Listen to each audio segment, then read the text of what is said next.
세계에서 가장 무서운 10곳의 인간 거주지 중 첫 번째는 현재까지 아무도 살아본 적이 없는 곳입니다.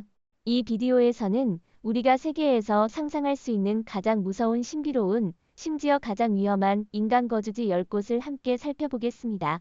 직접 보지 않으면 이런 곳에 사람이 살 수 있다는 사실을 전혀 믿을 수 없을 것입니다.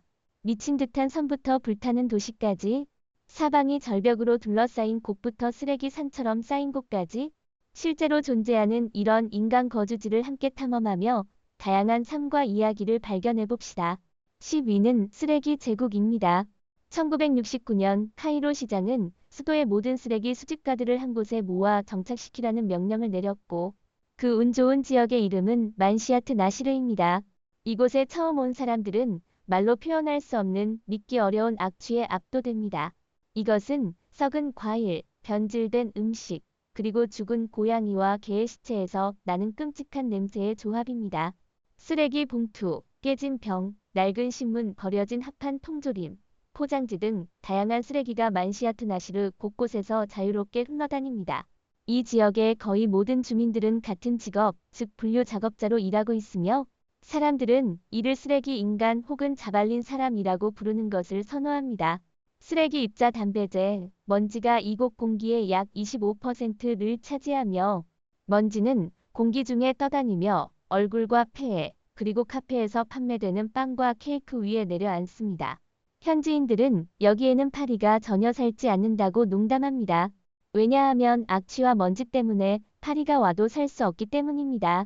작업 환경이 그다지 좋지 않음에도 불구하고 자발린 사람들은 실제로 매우 효율적이며, 그들이 최대 85%의 쓰레기를 재활용한다고 합니다. 이것이 사실이라면 그들의 효율성은 전통적인 쓰레기 처리 회사의 4배 이상일 것입니다. 그러나 이러한 위생 환경에서 병과 열악한 생활 조건은 의심할 여지 없이 특히 흔합니다. 자발린 사람들 역시 카이로에서 가장 가난한 사람들 중 하나입니다.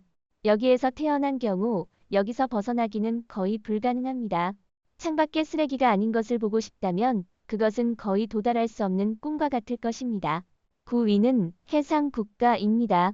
세계에서 가장 작은 나라에 대해 이야기할 때 많은 사람들이 바티칸을 떠올립니다.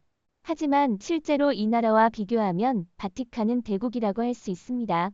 왜냐하면 바티칸의 크기는 이곳의 110배에 달하기 때문입니다.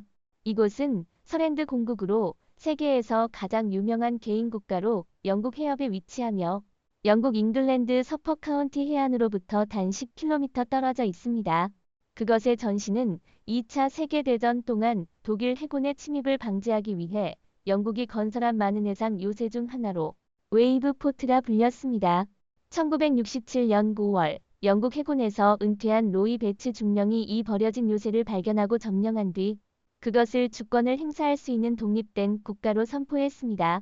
서랜드 공국의 전체 면적은 단 550제곱미터에 불과하며, 멤버는 주로 베츠 가족과 그들의 친구 및 친척들로 구성되어 있으며 단 22명이며 상주 인구는 5명 미만입니다. 그들은 자신들만의 화폐 법률, 국기 및 국장을 가지고 있으며 주로 국제범죄자나 다른 나라들에 의해 인정받지 못하는 사람들을 대상으로 여권을 판매합니다. 국제적으로 유통된 서랜드 공국 여권은 최대 15만 장에 달했습니다. 이러한 다소 황당한 국가가 국제적으로 인정받지 못할 것은 분명하지만 베츠 가족은 그것의 주권을 수호하기 위해 목숨을 걸고 있습니다. 1968년 영국의 한 순찰선이 서랜드 공국에 접근했을 때 로이 베츠와 그의 아들이 발포하여 저항하고 화염병을 던졌습니다. 사건 후 로이 베츠는 영국 법정에 출두했으나 사건 발생 지점이 영국령의 박 국제공회에 위치해 있어 영국의 관할권이 미치지 않아 무죄로 풀려났습니다. 실제로 법적 의미에서 서랜드 공국은 국제공회 지역에 위치하며 자신의 고정 영토와 상주 인구를 가지고 있어 합법적인 국가입니다. 하지만 현재까지 그것의 합법성을 인정하는 국가는 없습니다. 8위는 지하도시입니다. 남호주는 호주에서 가장 건조한 지역으로 서쪽은 대빅토리아 사막, 동쪽은 심슨 사막이 있습니다. 그러나 이 황량한 땅 위에는 번성하는 작은 마을 쿠퍼 피디가 있습니다. 이곳에 오면 황량한 사막 속에 몇 채의 건물만 있는 것을 발견할 수 있습니다. 쿠퍼 피디는 날씨가 건조하고 낮 기온이 매우 높아 지표 온도만 해도 40도에서 50도에 이를 수 있으며 겨울에는 매우 추워집니다. 열악한 환경에 대응하기 위해 이곳 사람들은 지하로 파고들기 시작했고 예상치 못하게 거대한 도시를 파낸 것입니다. 더욱이 도시에는 최대 3,500명의 주민이 살고 있습니다. 하지만 힘들게 지하를 파서 집을 만들어야 한다면 왜 이곳을 떠나지 않을까 궁금할 수 있습니다. 이 황량한 땅 아래에는 고가의 보석이 숨겨져 있기 때문입니다. 쿠퍼 PD는 황사가 휘날리고 생존 환경이 열악하지만 지하에는 가치가 매우 높은 오팔이 존재합니다. 세계의 96% 오팔은 호주에서 나오며 쿠퍼 PD는 주요 산지 중 하나입니다. 오팔은 색상이 화려하고 광택이 투명하며 질감은 도자기처럼 부드러워 세계 6가지 보석 중 하나입니다. 이곳 주민 대부분은 보석을 찾아 이곳에 온 사람들이며 쿠퍼 PD에 오면 모든 활동이 지하에서 이루어진다는 것을 알 수 있습니다. 주민의 주택뿐만 아니라 관광객이 머무는 호텔, 여가를 즐기는 바, 심지어 기도하는 교회까지 모두 지하에 있습니다. 환경이 열악함에도 불구하고 이곳 주민들은 어려운 상황에서도 즐거움을 찾으며 풀 대신 돌을 사용해 세계에서 유일하게 돌로 만든 골프 코스를 만들었습니다.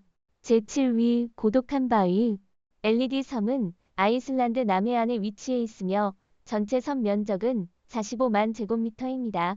섬 전체가 바다로 둘러싸여 있으며 해안가 근처는 모두 180도 절벽입니다. 섬에 오르기 위해서는 헬리콥터나 로프를 타고 오르는 방법밖에 없습니다. 섬 전체에 단 하나의 집만 있으며 이 집의 주인은 마치 섬 전체를 독차지한 것처럼 그곳에서 20년이나 살았다고 합니다. 많은 사람들이 이러한 생활을 부러워하지만 실제로 LED 섬의 환경은 상상만큼 아름답지 않습니다. 섬 전체에 나무 한 그루 없이 눈에 보이는 모든 녹색은 이끼뿐이며 교통 불편으로 인해 물자가 심각하게 부족합니다. 사실 처음에 LED 섬에 살기 시작한 것은 이 집의 주인뿐만이 아니었습니다. 과거에는 LED 섬에 많은 바다새들이 서식하였으며 이 바다새들의 고기는 매우 맛있어 많은 사람들이 바다새 사냥을 위해 섬에 거주했습니다. 하지만 점차 바다새들이 섬에 오지 않게 되자 사람들은 바다에서 낚시를 하며 생계를 유지해야만 했고 섬의 독특한 지형 때문에 해상에서의 어로 활동이 매우 어려워졌습니다. 그래서 LED 섬에 거주하던 사람들은 점차 섬을 떠나기 시작했고 결국 단 하나의 집만 남게 되었습니다.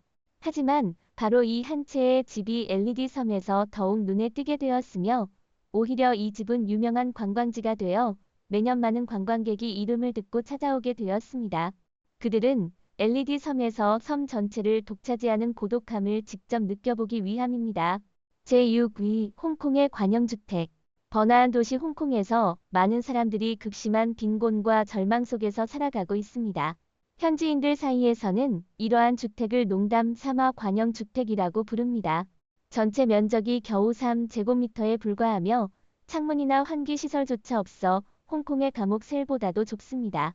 스탠리 감옥에서조차 감방의 크기는 최소 7.4제곱미터로 이 관영주택의 2배 이상입니다. 대부분의 관영주택은 노후화된 건물이나 오래된 고층 건물에 위치해 있으며 수도, 전기, 가스 시설이 낡아 대부분에서는 불을 사용한 요리가 금지되어 있습니다. 거주 밀도는 더 말할 것도 없이 본래 가족 단위로 살던 공간이 관영주택으로 변하면서 더욱 협소해졌습니다. 건물과 건물 사이의 거리도 대체로 가깝고 내부 복도는 복잡하게 나뉘어 있어서 길을 잃기 쉽습니다. 이것은 과장된 이야기가 아니라 여기서 매일 일어나는 일입니다. 그런데도 이렇게 좁은 방 한 칸의 월세가 2,000 홍콩 달러, 대략 8,100대만 달러에 달합니다. 홍콩의 최저임금이 월 8,200 홍콩 달러라는 것을 고려하면 거의 4분의 1에 해당하는 소득을 이런 초소형 공간에 대한 임대료로 지불해야 하는 셈입니다. 통계에 따르면 현재 홍콩에는 관영주택에서 살고 있는 사람이 20만 명이 넘으며 대부분이 하층민으로 매우 열악한 생활 조건을 겪고 있습니다. 다행히도 홍콩 정부는 공공주택을 계획이 중점으로 삼고 2049년까지 관영주택 시대를 종식시킬 것이라고 선언했습니다. 제5위 원스톱시티 북미 대륙 북서쪽 끝 알래스카주에 사람들이 잊혀진 곳이 하나 있습니다. 바로 세계에서 가장 외로운 작은 마을인 휘티어 타운입니다. 전체 마을 인구는 대략 300명뿐이며 주변에 휘티어 빙하라 불리는 빙하가 있어 마을 이름도 여기서 유래했습니다. 바로 이 빙하 때문에 마을의 연중 기온은 대략 영하 20도 정도로 유지됩니다. 그러나 마을의 독특한 지리적 위치는 매우 매력적입니다. 세면이 산으로 둘러싸이고 한 면이 바다로 둘러싸여 있으며 주변은 흰 눈 외에는 거의 아무것도 없습니다. 마을로 들어가는 유일한 방법은 끝이 보이지 않는 듯한 터널을 통과하는 것이며 이 좁은 통로는 한 번에 한 대의 차량만 수용할 수 있습니다. 더 중요한 점은 이 터널은 매일 밤 10시 반에 정시에 닫힙니다. 그 시간이 되면 휘티어 타운은 완전히 폐쇄됩니다. 이 도시의 모든 주민은 거의 14층 높이의 건물 하나에 살고 있습니다. 이 건물이 단순히 거주지가 아니라 삶이라고 하는 이유는 이 건물이 마을 사람들에게 있어 지구상의 또 다른 완전한 세계이기 때문입니다. 이 건물 안에는 사람들의 일상생활에 필요한 모든 시설과 장소가 포함되어 있습니다. 상점, 우체국 체육관, 각종 오락시설, 심지어 시장 사무실, 학교 경찰서, 병원까지 이 놀라운 건물 안에 모두 포함되어 있습니다. 즉 그들이 원한다면 마을 사람들은 외부 세계와 완전히 단절된 채 평생을 자신들의 요새 안에서 보낼 수 있으며 외부와 어떠한 교류도 필요로 하지 않을 수 있습니다. 최근 몇 년 동안 휘티어 마을의 명성이 커지면서 많은 관광객이 방문하게 되었으며 한 여름에만 70만 명이 넘는 방문객을 맞이한다고 합니다. 외부 세계와의 접촉이나 소통이 전혀 없는 생활을 체험해보고 싶지 않으신가요? 제4위 가장 혼잡한 섬. 콜롬비아 해역에는 세계에서 가장 혼잡한 섬으로 알려진 산타 크루즈 섬이 있습니다. 이 섬의 면적은 단지 0.01제곱킬로미터로 대략 2개의 축구장 크기에 불과하지만 여기에는 1200명이 넘는 사람들이 살고 있습니다. 인구 밀도는 평방킬로미터당 10만 명에 달하며 이는 미국 뉴욕의 가장 번화한 맨해튼 섬의 인구 밀도인 평방킬로미터당 2.7만 명의 거의 4배, 베이징의 9배에 해당합니다. 산타 크루즈 섬을 상공에서 내려다보면 단지 주택 배치만으로도 답답함을 느낄 수 있을 정도로 섬의 모든 공간이 사용되어 남는 곳이 없습니다. 산타 크루즈 섬이 이토록 인기 있는 이유는 처음에는 모기가 없었기 때문입니다. 이것이 대수롭지 않게 들릴 수도 있지만 무더운 남미에서 모기 없는 곳은 큰 장점입니다. 그래서 지난 150년 동안 점점 더 많은 사람들이 이 섬에 정착하게 되었습니다. 더욱 놀라운 것은 산타 크루즈 섬에는 이 해역에서 유일한 학교가 있어 인근 섬의 아이들이 매일 배를 타고 학교에 다닙니다. 이 외에도 상업가나 휴양지를 건설할 곳이 없어 많은 관광객들이 이곳을 방문하고 싶어 하더라도 주민집에 머무르지 않는 이상 호텔에 머물 곳이 전혀 없습니다. 게다가 섬에는 전기가 통하지 않으며 유일한 전력원은 하루에 단 5시간만 작동하는 발전기로 주민들의 기본적인 전기 수요를 보장합니다. 또한 섬에는 의사가 없어 사람들이 아프면 가장 가까운 항구 도시까지 2시간 동안 배를 타고 가야 합니다. 섬에 사람이 사망하면 매장할 여분의 땅조차 없습니다. 제3위 독가스 도시. 미야케지마는 일본 이즈 제도에 위치하며 도쿄 남쪽 약 180km 해상에 있습니다. 이곳은 과거 범죄자들을 유배시키던 장소로 평균 기온이 약 17도로 기후는 온화하지만 자주 발생하는 화산 활동과 지진으로 인해 거주하기에는 적합하지 않은 곳이 되었습니다. 2000년에는 화산 폭발이 4년 이상 지속되어 섬의 주민들이 모두 대피하였습니다. 특히 2013년 4월에는 하루 동안 21번의 지진이 발생했으며 최대 진도는 6.5에 달했습니다. 이런 상황에서 사람이 살아야 할 곳은 아니지만 여전히 2,000명이 넘는 일본인이 이곳에서 살고 있습니다. 화산이 자주 분출하기 때문에 섬의 3분의 1 지역은 출입이 금지되어 있으며 주변 공기에는 이산화황 등의 유독가스가 가득하여 실수로 흡입할 경우 생명의 위험을 초래할 수 있습니다. 이에 따라 주민들은 마치 세계의 끝을 대비하는 것처럼 외출 시에는 반드시 방독면을 착용해야 합니다. 이런 위험에도 불구하고 이 섬은 매력을 느낀 몇몇 용감한 관광객을 끌어들입니다. 지진과 화산 폭발뿐만 아니라 일상생활에서도 방독면을 착용해야 하는 것은 많은 사람들에게 받아들이기 어려운 일입니다. 제2위 하늘의 도시. 판정사는 불교의 평화를 뜻하며 경치가 아름다운 것뿐만 아니라 중국 5대불교 명산 중 하나로 불교 역사에서 중요한 의미를 가지고 있습니다. 그러나 더 많은 사람들이 이곳을 찾는 이유는 산 정상에 있는 두 개의 신전, 즉 현재의 석가모니를 모시는 불조사와 미래의 미륵부를 모시는 미륵사 때문입니다. 이 두 신전이 위치한 신금정은 해발 2336m에 있으며 수직 높이 차이가 100m 이상입니다. 멀리서 보면 신금정은 마치 땅에서 솟아난 대나무처럼 군봉 사이에 우뚝 서 있습니다. 홍은금정에 도달하기 위해서는 거의 9,000개의 계단을 올라야 하며 이는 표준 건물 381층을 오르는 것과 맞먹습니다. 이렇게 가파른 산을 오르는 것은 매우 힘들고 시간이 많이 소요되며 오늘날에도 이런 산봉우리의 건물을 짓는 것은 큰 도전입니다. 그러나 고대 사람들은 이 두 신전을 한 번에 지었을 뿐만 아니라 두 신전 사이에는 돌로 만든 다리도 건설했으며 1000년이 지난 지금도 여전히 그대로 보존되어 있습니다. 과연 고대 사람들은 어떤 방법으로 건축 재료를 산 꼭대기까지 운반했을까요? 그리고 이 두 신전 사이에 있는 돌다리는 어떻게 지었을까요? 지금까지도 이 두 신전의 건축 방법은 미스터리로 남아 있습니다. 제1위 타오르는 마을. 센트럴리아 타운은 한때 미국 펜실베이니아주의 번영한 작은 마을이었습니다. 그러나 거의 60년 동안 지속적으로 타오르는 석탄 광산의 대형 화재로 인해 이 마을은 유령 마을이 되었으며 이 화재는 지금도 꺼지지 않고 있습니다. 이 마을은 심지어 지도에서도 사라졌습니다. 센트럴리아 타운은 이전에 석탄 채굴업으로 유명했으며 1960년대 폐광이 쓰레기 매립장으로 변하면서 쓰레기를 태우는 것이 일반적인 폐기물 처리 방법이 되었습니다. 사람들은 그의 센트럴리아에서 더위에 못 이겨 타기 시작한 쓰레기 더미가 곧 꺼질 것이라고 기억합니다. 하지만 다음 날까지도 그것은 계속 타오르고 있었고 지역 주민들은 나중에 쓰레기장에서 규정대로 불을 끄지 않아지야 석탄층에 불이 붙었다는 것을 알게 되었습니다.